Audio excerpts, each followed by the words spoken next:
Olá, pessoal! Sejam muito bem-vindas e bem-vindos à sexta edição do B-Story Talks.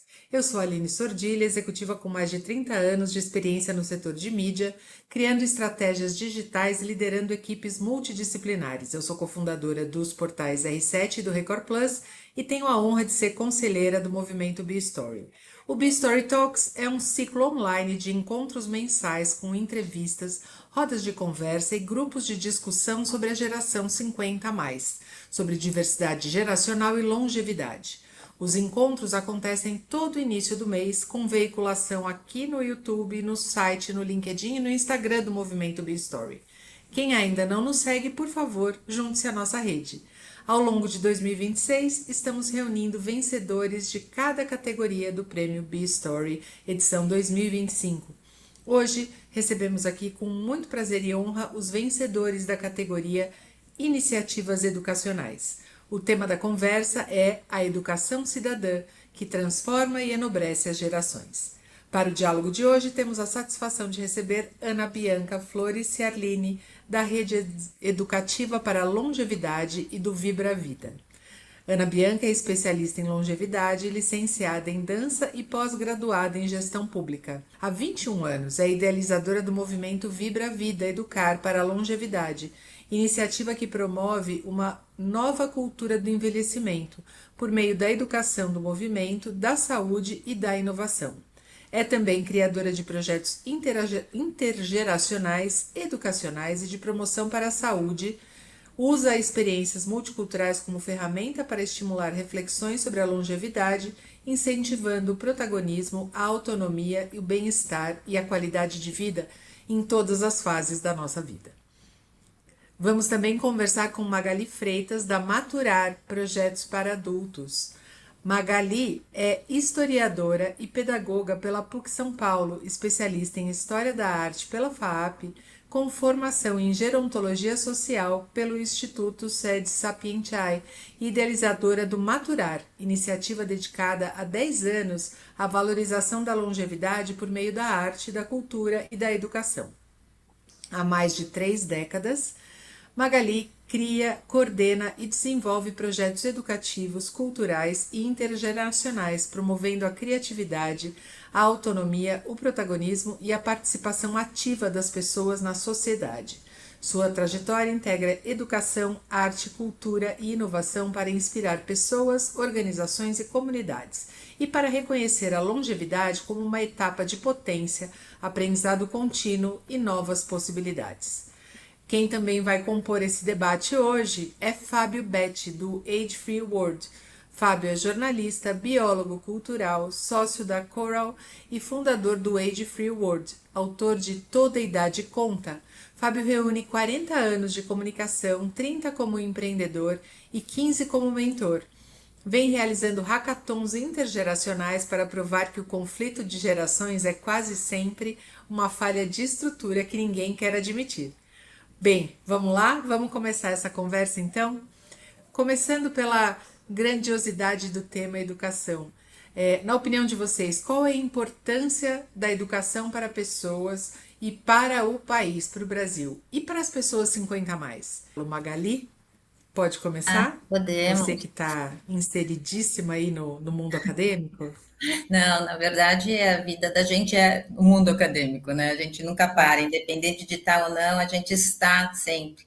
Mas essa importância para o país, eu acho que mais do que nunca, eu acho que a gente tem que estar muito atento, né? Mudou muito, né? E agora a gente, a sociedade, né, para evoluir, ela tem que estar sempre nessa lida, né, ligada com esse desenvolvimento. Eu acho que as oportunidades, conforme o tempo vai passando, diminui e as pessoas ainda não estão preparadas, né? Então, eu penso que tem que começar a mudar um pouco a forma, né? De como as pessoas têm que, ou a gente auxiliar elas a quererem aprender. Então, eu acredito que para o país ele tem que estar se preparando e cada dia mais atento nesse novo modelo, né? Que não é muito simples para as pessoas. Eu vejo que como eu estava comentando já há tempo atrás, os jovens, eles ainda não se veem mais velhos, né? E isso tudo vai depender muito do que o país, o governo vai começar a transmitir para eles conseguirem olhar as coisas com uma forma mais longeva, né? E eu acredito que a gente tem algo para ser trabalhado daqui para frente fortemente, né? E sou super otimista nesse setor. Eu acho que a gente tem aí e vai conseguir. Queria pedir agora a palavra para Ana Bianca. Ana Bianca, minha dúvida aqui ela vem sobre a aprendizagem, né? Você trabalha a aprendizagem fora dos ambientes formais, né, e tradicionais e com outras linguagens, né? Então, a aprendizagem ela não termina quando a gente sai da escola, né? Como que a Exato. gente pode mudar a ideia de que aprender alguma coisa é restrito, né? Ou até para as novas gerações, ou até para motivar pessoas das nossas gerações ou mais velhas, que elas poderiam continuar aprendendo. É, é a, quando a gente traz o conceito de educar para a longevidade, a gente tem que aproximar o que é a revolução da longevidade, e esse conceito de se aproximar mais para os três setores da sociedade, através da educação, saúde, cultura, da nossa comunicação, evidenciando o bem-estar biopsicossocial, ambiental, espiritual de todas as faixas etárias, de forma intergeracional, com a troca de experiências entre essas gerações. Essa empatia do mais jovem em relação à pessoa idosa, deixando o protagonismo da pessoa idosa ativa, porque hoje o idoso ativo cuida do idoso vulnerável, e aí impactar a família e a sociedade. A gente só faz isso com troca de experiências. E quando eu falo do multicultural, eu aproximo essas várias formas, canto, dança, teatro, as manifestações, sejam elas quais foram, para que aproxime os jovens desse entendimento sobre envelhecer.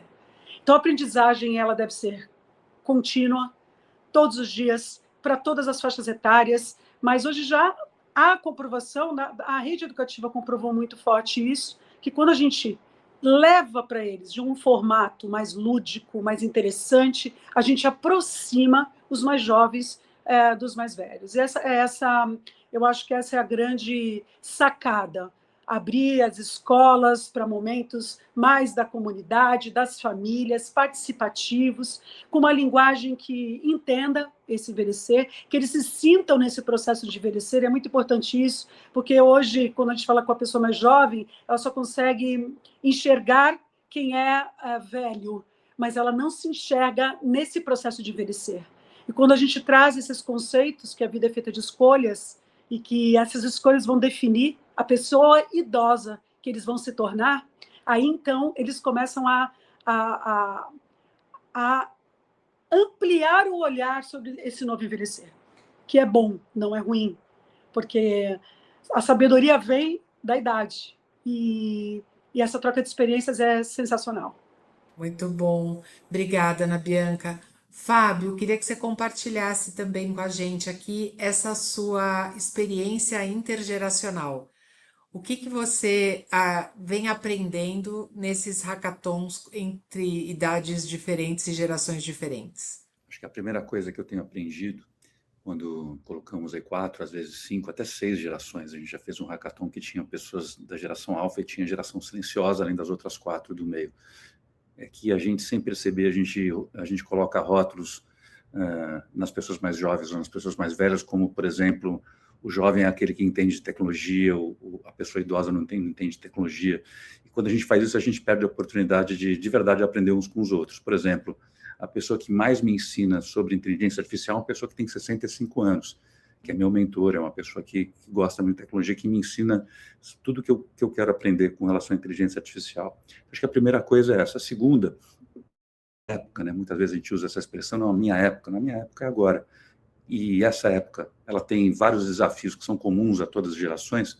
A gente pode ter curiosidade e aprender uns com os outros, porque estamos todos nós vivendo uma época onde a inteligência artificial ameaça os empregos, uma época onde o aquecimento global ameaça a vida na Terra, uma época onde os jovens, ao entrar na organização, eles encontram modelos de trabalho que, de alguma forma, eles não conseguem se encaixar ou pertencer. A mesma coisa nós que já temos mais de 50 ou 60 anos, que vivenciamos modelos de trabalho que, de alguma forma, propiciaram uma carreira de sucesso, uma carreira longeva, também não conseguimos mais nos encaixar. Então, acho que o grande aprendizado, de fato, é que a gente pode aprender uns com os outros quando a gente reconhece que a gente tem dores comuns, desafios comuns, e juntos a gente pode, de alguma forma, através das perspectivas diferentes das nossas trajetórias, encontrar soluções mais interessantes para os desafios que a gente vive conjuntamente. Obrigada, Fábio. Magali, me conta, você, o que você faz no seu dia a dia para mudar a ideia de que aprender fica restrito só à infância e à juventude? Repete um pouco, na verdade, você fala para mim de novo, A desculpa. gente tem essa ideia de que a gente aprende só na escola, né? Ou que a idade do aprender ela vai só até a juventude, né? Até a faculdade ou até uma formação, uma graduação formal. Como é que você lida com as suas turmas, sobre, o conceito do aprendizado ao longo da vida? Eu acho que a aprendizagem não acaba nunca, né? Ela acompanha todo o resto da vida, né? E a gente vai aprendendo com as mudanças, né? Com a profissão, com tudo. E quando a gente vai, e quando a gente também vai aprendendo na coisa de quando a gente cuida de alguém, quando a gente enfrenta perdas. Então, eu penso sempre que ela não termina ali na escola, ela está em processo contínuo, né? A gente precisa estar sempre atento, porque a cada momento, com a tecnologia, com as convivências, a gente está sempre ampliando. Então, a escola é o começo da educação e não o fim, né? E isso tudo, eu fico pensando o quanto que a gente tem que estar levando, né, esse conhecimento. E isso na sociedade, né? Não pode só resumir dentro de um grupo seleto ou dentro, mas eu acho que a própria sociedade, a cada dia que passa, ela tem que ter essa consciência, que é onde tem que ser trabalhado, né, nas políticas públicas ou, enfim, tudo que a gente vem fazendo. Mas me preocupo porque para não se estacionar, né? Tem tanta coisa, mesmo a Ana Bianca falando, né, o tempo todo, como tem essa coisa da importância do conhecimento, né, e como esse intergeracional é importante. Então, eu acho que ele é contínuo, e a gente tem que saber como movimentar isso, né, e de que forma isso pode estar contribuindo para essas novas gerações. Ana Bianca, queria que você compartilhasse com a gente qual a sua experiência ao longo da sua trajetória sobre o papel das escolas na promoção de aprendizagem. Como é que você vê isso ao longo da vida? As escolas devem se limitar à educação, né, de crianças e jovens, ou deveriam se tornar espaços para aprendizado de adultos e pessoas com 50 a mais, visto que estamos todos vivendo mais e precisando nos ressignificar e reciclar o tempo todo. Na minha opinião, a escola deve estar aberta para todas as idades, dando acesso para a comunidade, para que as famílias participem efetivamente desse espaço, colaborando, dando ideias e tendo a sensação desse pertencimento. A importância, sem dúvida nenhuma, de mais EJAs, que eu acho que os jovens, adultos e idosos que não tiveram a possibilidade de concluir esse ensino fundamental ou médio, eles possam aí estar tendo essa certificação escolar tão importante. Então, estudar em todas as faixas etárias, né? Eu tenho visitado muitos EJAs, visto a diferença das idades ali, não 60, 70, mas também 18, 30, tudo misturado, e a importância de quando se coloca algum depoimento que vai para o cotidiano também. Então, além de aprender o conteúdo do que é passado ali, essa bagagem, essa troca da bagagem de vida é espetacular. Então, sem dúvida nenhuma, a escola deve ter as portas abertas, a gente tem que colocar em todos os lugares o EJA, porque só engrandece, e quanto mais conhecimento, mais autonomia e mais protagonista das nossas vidas a gente vai ser em todas as faixas etárias, mas principalmente os 50 a mais. Muito bom, eu vou compartilhar com vocês hoje, fugindo aqui do script do protocolo. Eu estou em Aparecida de Goiânia, visitando aqui todas as iniciativas do CEIA, do Centro de Inteligência Artificial aqui da Universidade Federal, e uma delas é uma escola estadual, e por um EJA, e por surpreendeu a direção da escola que a maior parte dos alunos tem sido mulheres procurando requalificação e pessoas da sociedade, não só os jovens, né? Eu vi crianças lindas aqui estudando hoje, laboratórios incríveis, mas os cursos profissionalizantes, os sábados estão lotados na escola, e esse tem sido um aprendizado, inclusive, para todo mundo aqui. Então, por acaso, estou com esse tema hoje aqui, vivenciando isso nesse dia de hoje. Então, assim, concordo totalmente com você que tem que ser mesmo por aí. E você, Fábio, o que você vê no seu dia a dia?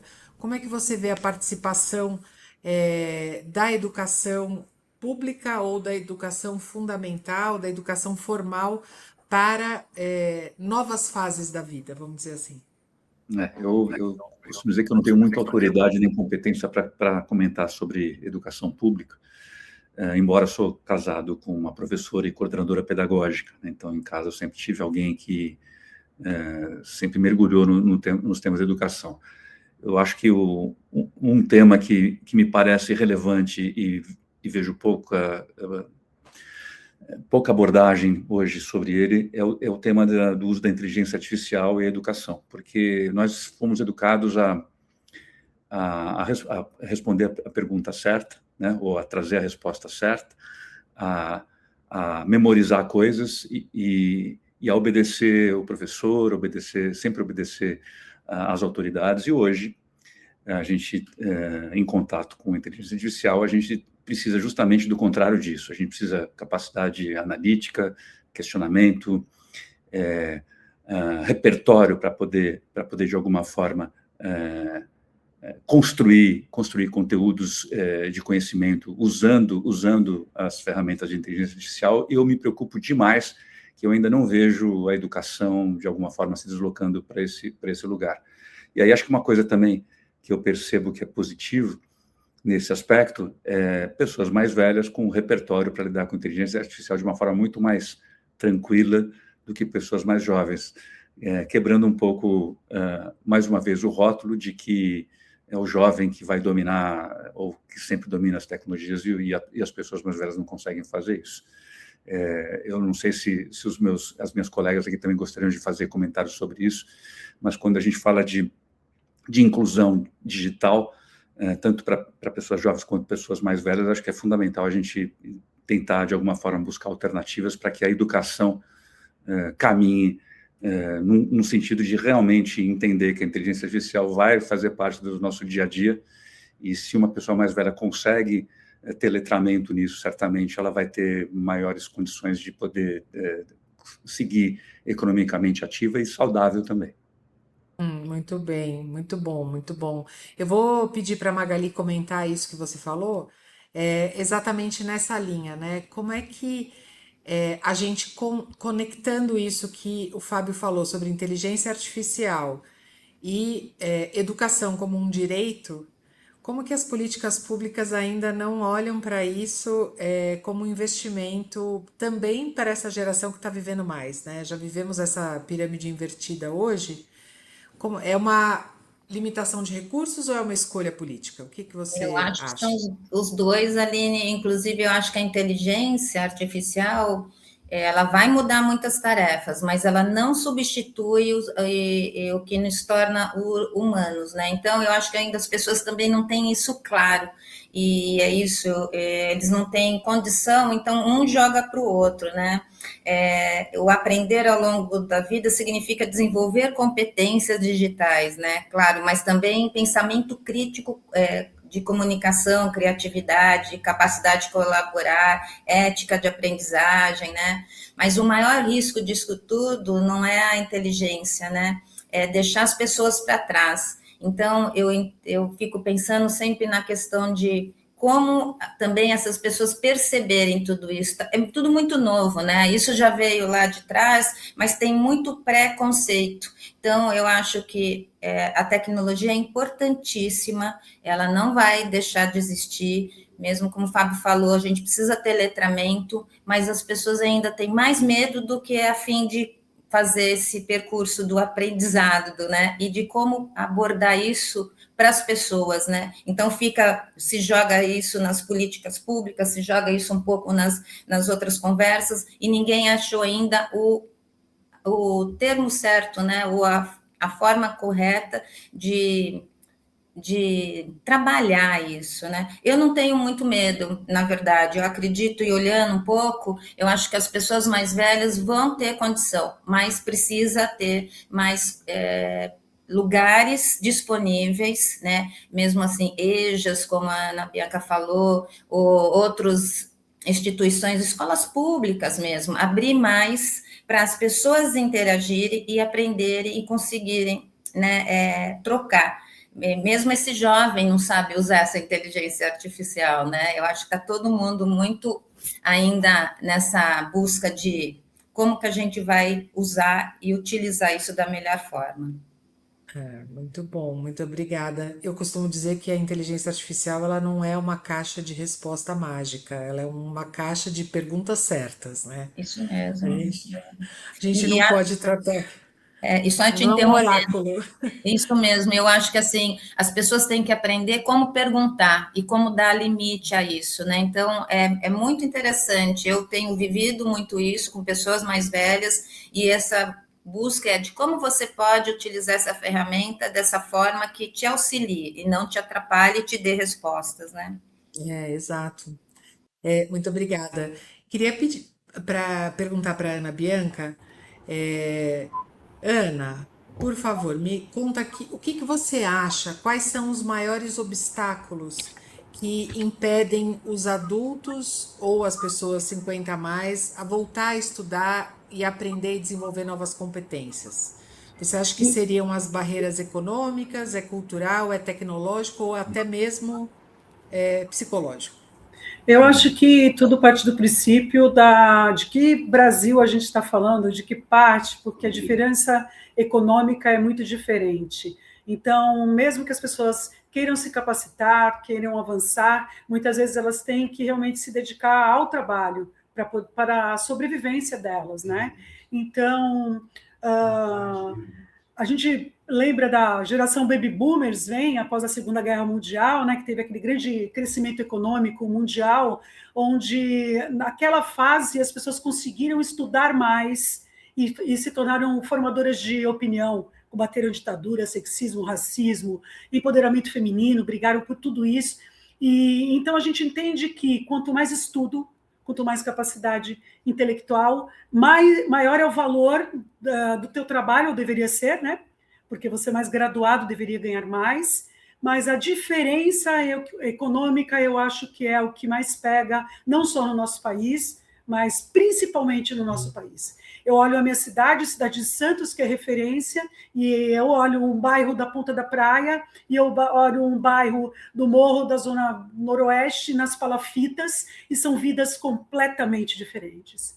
Então, eu acho que é essa capacidade de apostar mais na educação. Hoje só 25% é direcionado para a área educacional. As políticas públicas deveriam aumentar essa aposta dentro da educação e fazer com que as pessoas pudessem ter mais acesso a tudo isso e, consequentemente, estivessem mais capacitadas, ganhassem mais, e aí elas poderiam estar estudando para prazer, né, para aumentar o seu conhecimento e não por sobrevivência. Muito obrigada. Fábio, me conta o que que você vê no seu dia a dia quando você encontra alguém 50 a mais que decidiu superar essa barreira ou essas barreiras. Quais foram as principais barreiras que você viu serem superadas? econômicas, culturais, tecnológicas ou até mesmo psicológicas? Eu acho que eu falo muito de uma bolha, né? Eu trabalho com organizações, com empresas, e então eu vou falar cheio de vieses aqui. Então, acho que a primeira coisa é importante dizer isso. Quando eu vejo o mundo do trabalho, eu vejo o principal desafio para as pessoas 50 a mais é que ainda existe muito preconceito com relação a pessoas mais maduras ou talentos mais maduros seguirem suas carreiras nas organizações. Infelizmente, ainda eu acho que as organizações não evoluíram o suficiente.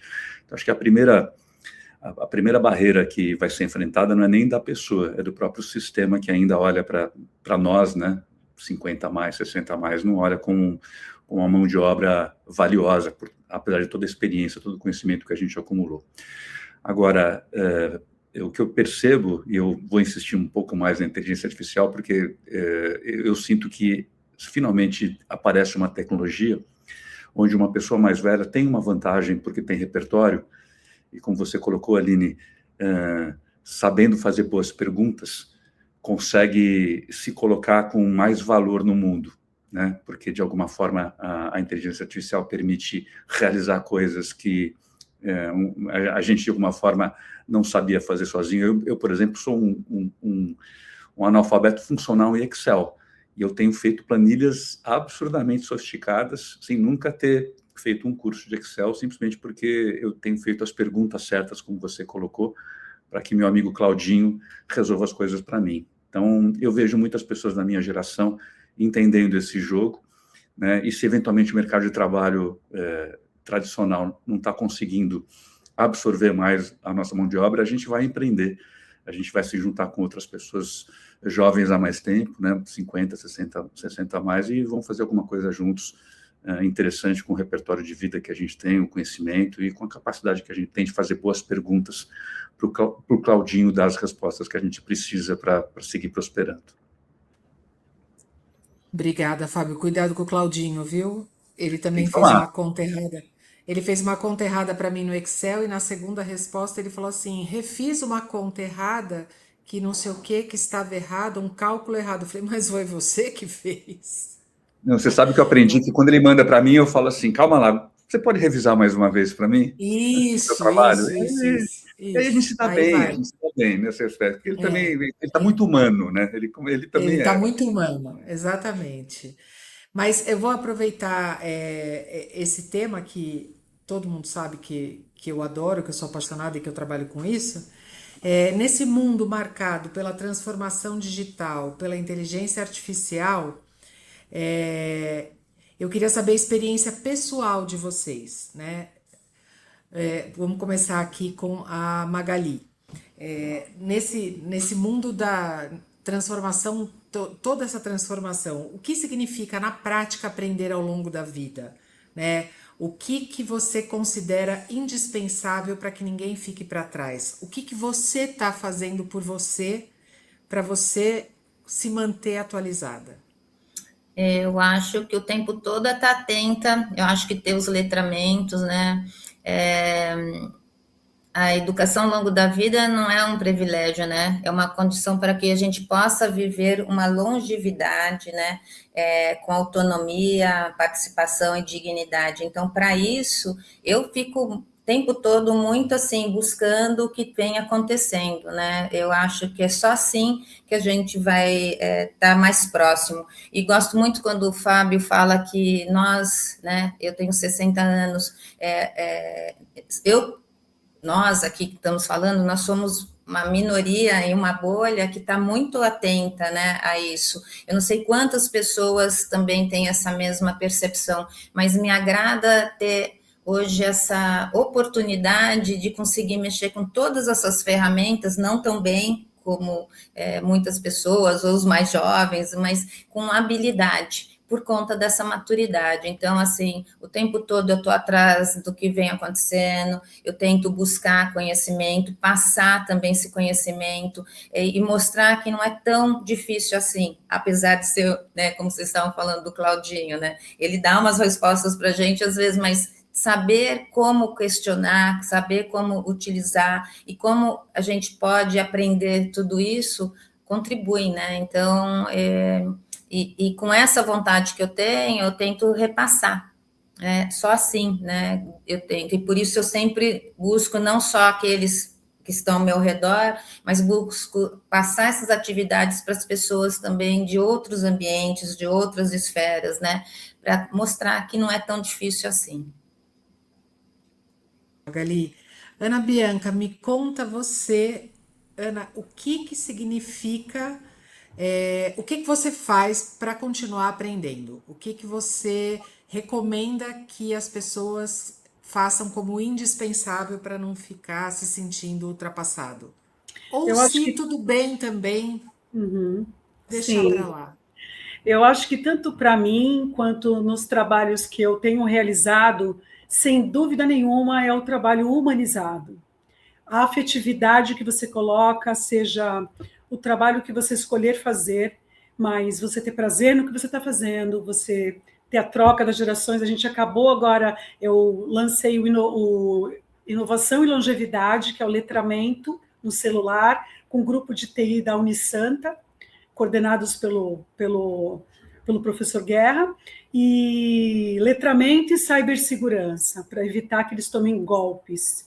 E o mais fantástico desse retorno foi o que eu tive de resposta dos alunos, como eles estão entendendo melhor, os alunos / monitores desse programa, entendendo melhor os seus avós, entendendo melhor as pessoas com mais idade, se sentindo muito mais produtivo, porque naquele momento eles são de grande importância, mas principalmente mexidos demais pelas histórias de vida que entre um ensinamento e outro, aquelas pessoas idosas, são 50 a mais, mas a gente aqui em Santos acabou tendo de 60 até 83 anos inscritos, né? E a gente vai atingir, entre ano passado e esse ano, 600 atendidos, certificados. Também trazemos o Cérebro Ativo aqui em parceria, que os avós passam a fazer os jogos e são atendidos também por jovens. Essa troca, a afetividade, é o amor que você coloca, é aquele propósito, o que me faz sair em busca de algo que eu adoro fazer, o que vai me fazer bem. Colocar isso à frente e fazer isso com muito amor, um amor que não fica só no que me dá prazer, mas no prazer que eu vejo que as outras pessoas sentem ao realizar,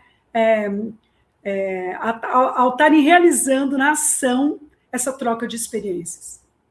Muito obrigada, Ana. Eu vou chamar o Fábio agora para a gente começar a nossa última pergunta, que o nosso tempo está acabando aqui. Fábio, nessa sociedade nossa com mais tempo de vida, mais tempo de trabalho, para poder pagar por esse maior tempo de vida, como é que você acha que é aceitável responsabilizar pessoas com mais de 50 anos em se manterem atualizadas, sem condições concretas de acesso formal à educação, à inclusão digital, à formação? Onde que fica a responsabilidade individual, até onde vai cada um por si, e onde começa a responsabilidade do Estado, das empresas, ou de, eventualmente, até ONGs, por exemplo? Aí, novamente, a gente cai no tema das bolhas, né? Mas é curioso, eu estou aqui no Rio, vim participar de um evento, e eu estou aqui, eu sou obrigado aqui a colocar na tela o que eu acabei de olhar aqui pela janela, e tem prédios bacanas, tal, e tem o morro ali também, né? Aqui o morro e os prédios bacanas têm acesso ao mesmo espetáculo, né? Então tem alguns lugares onde essas bolhas não fazem tanta diferença, mas eu não tenho dúvida, quando a gente fala de inclusão digital, de educação, ainda faz muita diferença, né? E eu fico triste, né, porque eu tenho 60 anos também, como Magali, e o tema das políticas públicas, de investir em educação, parece que percorre toda a minha trajetória, toda a minha vida, né? Então, eu acho que eu já não espero mais do Estado que ele faça qualquer tipo de movimento. Acho que eu sou um pouco descrente com relação a isso, porque há 40, 50 anos eu escuto essa mesma história, que o Estado tem que ter políticas públicas e tudo mais, e no fundo me parece que o Estado não tem muito interesse em que as pessoas pensem por si mesmas, que questionem, que critiquem, porque isso vai fazer essas pessoas talvez escolherem melhor seus governantes, né? Então, eu acho que tem um papel crucial as ONGs, né, as instituições independentes, que de alguma forma fazer um trabalho, mas é um trabalho de formiguinha, né, porque é muita gente, né, que vive em outras bolhas, que não tem acesso ao Claudinho, ou tudo aquilo que a gente está conversando. Então, eu acho que não é uma visão muito esperançosa, ou talvez seja, parodiando aqui um pouco o Ariano Suassuna, tem sim um realismo minimamente esperançoso, mas eu acho que eu não espero do governo, eu espero de instituições ou pessoas como nós, que de alguma forma criam nossos próprios movimentos e fazem lá, né, de alguma forma, o seu entorno ser um espaço um pouco mais inclusivo, e um espaço onde pessoas não só 50 a mais, mas também jovens possam entrar e como diria meu mentor, né, em inteligência artificial, e de repente construir um pedacinho, né, dessa história maior que a gente está vendo. Eu acho que essa é a minha visão. Muito obrigada, Fábio. Agora eu queria a opinião da Magali. Magali, onde é que termina a nossa responsabilidade como indivíduos e começa a responsabilidade do Estado, de empresas ou até participação de ONGs para manter essa população que só aumenta atualizada? Eu compartilho da ideia do Fábio, viu? Eu acho que, assim, é desanimador quando a gente fica aguardando o Estado, as políticas públicas, assim, apesar que eu não quero perder a esperança, porque eu vou e muita gente fica, e espero realmente que as coisas se transformem, mas eu também acredito que muito vai vir desses movimentos que vêm ocorrendo, né? Que não estão parados, né? São ONGs, nós, nessa bolha que a gente está vivendo, e teve essa oportunidade de fazer não só com pessoas específicas, né, dentro de um sistema, mas como a Ana Bianca, que consegue lá em Santos movimentar, mas eu acho que a gente tem essa responsabilidade de alguma maneira, né? Eu sou muito otimista ao mesmo tempo, porque eu espero que esses jovens que estão vindo, e eu pego algumas pessoas ou meninos que eu venho trabalhando,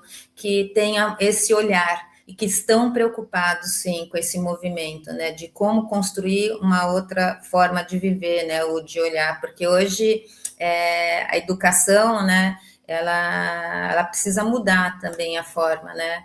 Aprender, ela deixou de ser uma etapa na vida e tornou-se uma forma de viver. Então, eu fico pensando, como a gente vai viver com isso? Como a gente pode transformar isso, né? Então, eu espero, honestamente, que a gente consiga isso de alguma maneira. Se eu não olhar nesse tempo que eu estou vivendo, mas que venha alguma coisa que se acrescente.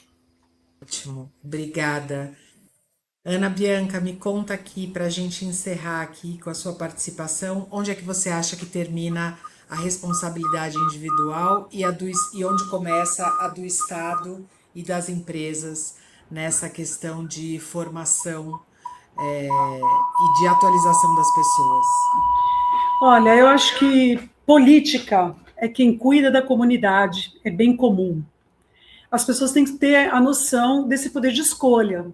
Então, trazer os jovens para entender um pouco mais sobre a política, sobre a temática longevidade, nos 3 setores da sociedade, todo mundo participando, fazendo exatamente o que a gente está fazendo aqui. A gente faz parte dessa bolha, mas que essa bolha possa ser furada, chegando a todos os lugares. Então, eu acho que quando você conscientiza que você vai escolher quem vai governar o nosso país, a nossa cidade, enfim, você acaba colaborando com pessoas melhores para estarem nessa gestão. Quem não escolhe é escolhido. E os jovens precisam saber disso, as pessoas 60 mais, 70 mais, os que não precisam mais votar precisam saber disso, eles estão vivos e atuantes e fazem a diferença nas escolhas do nosso país. Então, eu acho que pessoas mais politizadas são pessoas que fazem a diferença. Eu consegui tornar a política pública o Inovação e Longevidade. Foi apresentado na Câmara de Santos. Eu, como coordenadora de políticas para a pessoa idosa da minha cidade, consegui fazer um grande movimento, consegui chamar a atenção das autoridades locais e eu pude efetivar uma política pública deixando um legado. Talvez eu não faça mais essa gestão, mas vai estar ali. Então, que mais pessoas pensem como eu, para que a gente possa chegar com essa temática, porque os políticos precisam entender que eles já são idosos, muitos deles, e que se tem uma coisa que vai acontecer na nossa vida, se a gente se cuidar um pouquinho, é que vamos envelhecer. Então, que eles possam fazer políticas para os netos deles, para os jovens que virão, porque é o legado que eles vão deixar. E essa importância de chacoalhar e de trazer com grande relevância esse percurso de vida do envelhecer, cabe a cada um de nós, como cidadãos mesmo, exercer a nossa função de chacoalhar, cutucar, incomodar e seguir adiante aí, lutando por algo que a gente definitivamente acredita. Viver mais melhor, e que mais pessoas possam viver mais e melhor, como a gente pensa, e tentar ir buscar essa qualidade de vida. Muito obrigada, Ana Bianca. Infelizmente, a gente está chegando ao fim aqui de mais esse episódio do B-Story Talks. Eu agradeço imensamente as participações da Ana Bianca, da Magali e do Fábio. Foi uma conversa incrível. A gente teria muito mais para conversar e debater.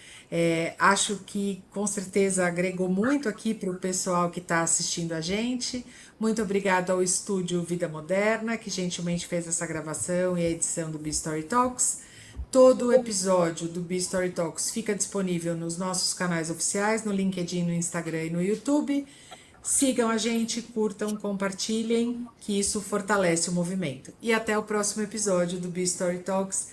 E esse aqui vai estar no começo de setembro. Um abraço e até lá. Tchau, obrigada. Obrigada, gente. Tchau, gente. Obrigada. Tchau, tchau.